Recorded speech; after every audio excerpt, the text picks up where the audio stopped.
कविता जी, तुमने जो कल वीडियो डाली जोरू का गुलाम क्यों बनता है आदमी या कैसा बनता है, तो तुमने आधी बात बताई, वो पूरी बात बताओ उसकी। पूरी बात ये थी कि कम टाइम था उसमें, वो पूरी बात नहीं हो सकी। पूरी बात ये है कि जब एक बच्चे पैदा होते हैं सारे भाई एकता रहते हैं घर में। जी जी भाई भाई आपस में मिलते हैं, कभी मतलब ये है कि उनमें ना झगड़े होते हैं ना फिसाद होते हैं। जी अब जब उसकी शादी हो जाती है लड़के की, जब ही घर में मतलब ये फिसादात होते हैं। जी जी और फिसाद की बुनियाद यही है कि मतलब अपनी बीवी का कहना मानना। समझे? जी मैं एक वाक़या बताता हूँ तुम्हें कि एक जगह पंचायत थी। तो पंचायत में ये अक्सर ये होता है कि जब पंचायतिया इकट्ठे होते हैं तो वो ये कहते हैं कि भाई आज भी मरण न्यारा होना है, कल कल भी भी न्यारा। होना। लास्ट फैसला है। तो एक जगह में जब पंचायत में गया, वो बहुत मालदार हो गया वो घराना, मैं उनका नाम नहीं ले रहा। तो जब मैं वहाँ पहुँचा तो उन पे 3 लड़के थे, 2 लड़की थी। पंचायत चल रही थी तो उसमें बंटवारा हो रहा। जी अब बंटवारे की बात जो है लास्ट में उसने जो है चौधरी ने कही रिश्तेदारों से कि भाई अगर तुम मुझसे फैसला कराने हैं तो मैं तुम्हें लास्ट फैसला बता दूं इनका झगड़ा मिटाने के लिए, बंटवारे वो। बंटवारे का। तो उन्होंने जो है फीता आ गया। उसी बीच में मैं पहुंच गया।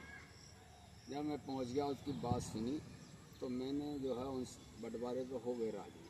तो मैं बोला, मैंने कि भाई आपने चौधरी साहब एक सवाल पूछता हूँ मैं कि आपने इस बेस पे किया था, बंटवारा कर रहे हैं कि आज भी न्यारा होना है, कल भी न्यारा कल होना भी है। होना। अब मैं एक सवाल आपसे पूछता हूँ कि मतलब ये कौन सा इंसान ऐसा है जो दुनिया में अमर है? जी बच्चा भी मरता है, बूढ़ा भी मरता है और जवान भी मरता है। मैं आपसे ये सवाल पूछना चाहता हूँ कि कौन सी मौत का मतलब सबसे ज़्यादा दुख होता है? चारों तरफ को देखा चौधरी ने और बोला कि जवान मौत का ज़्यादा दुख होता है। तो मैंने उस पंचायत से कही कि आज ये जवान मौत मार रहे हो।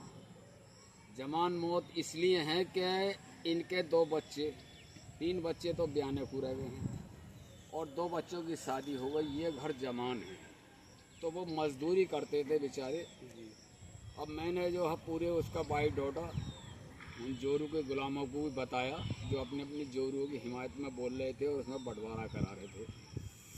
तो मैंने ये कहा कि अगर आप 10-15 साल अगर आप रह गए और उस घर में सब एक से हो जाए तो बेहतर रहेगा। ये जवान मौत है। आप कह रहे हैं जवान मौत है तो उनके जो है चौधरी भी खामोश हो गए। जब मैंने कही कि जवान मौत क्यों मार रहे हो, इन्हें बुढ़े की मौत मरते तो मतलब खुशी भी होती उसकी। तो फैसला यह है, उसने बाप ने जो है फीता फेंक दिया और फेंक के बोला कि अच्छा तुम किराए पे रहो, इस घर में बंटवारा नहीं होगा।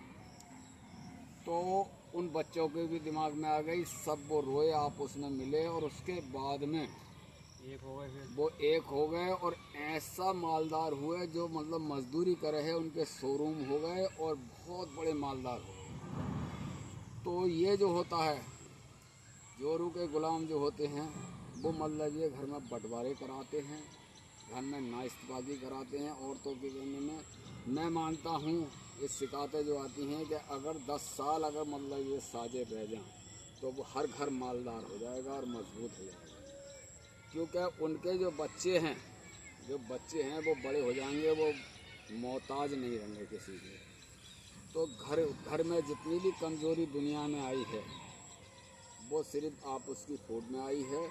क्योंकि वो तो एक माँ पेट से होते हैं और वो जो आती हैं तरह तरह की आती हैं और वो मतलब ये का बंटवारा फिसाद करती है। तो जोरू के गुलाम जो हैं हमेशा जो है अपना नुकसान करते हैं। मुझे तजर्बा है कि उन्हें तो 2 रोटी पकानी पड़े पर उसे जो जोरू कमानी को, पड़े। हाँ, और जोरू के गुलाम को हर काम करना पड़ेगा, हर काम करना पड़ेगा, रिश्तेदार की खातिर दवाया सबकी। तो वो अपना मतलब ये कर नहीं देखते कि मेरा भविष्य कितना बड़ा खराब है और आगे को कितना बड़ा नुकसान है। तो मैं ख़ास तौर पर नौजवानों को ये बताता हूँ कि बीवी की खिदमत करें, ऐश में रखें, समझाएं। क्योंकि शौहर जो होता है औरत से 10 गुना मतलब है कि 100 गुना मतलब ये है कि उसके अंदर अकल दी है, समझे। तो वो अकल से काम करें, ना कि घर में बंटवारे करें।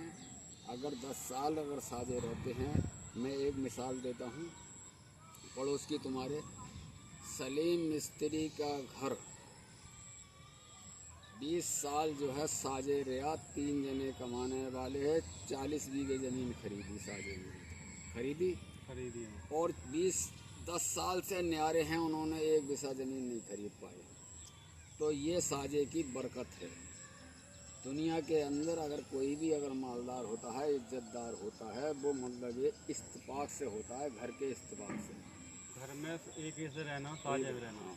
तो ये जो आपने कहा सवाल के अधूरी बात, तो ये पूरी बात हो गई। मैं इजाज़त चाहता हूँ आपसे, और मैं आपका शुक्रिया अदा करता दोस्तों हूँ। ये हैं नेताजी, बहुत बढ़िया वीडियो बनाते हैं, इसी तरह बहुत प्यारी प्यारी बातें बताते हैं। और इस कहानी से हमें ये शिक्षा मिलती है कि घर में कभी भी लड़ना नहीं चाहिए। जो घर में लड़ते हैं कभी कामयाब नहीं होते। जो एक से रहेंगे, प्यार मोहब्बत से रहेंगे, वो कामयाब रहेंगे। और अगर कुछ सीखने को मिला है वीडियो से तो ज़्यादा से ज़्यादा सब्सक्राइब करें और कमेंट में ज़रूर बताएं कैसी लगी वीडियो।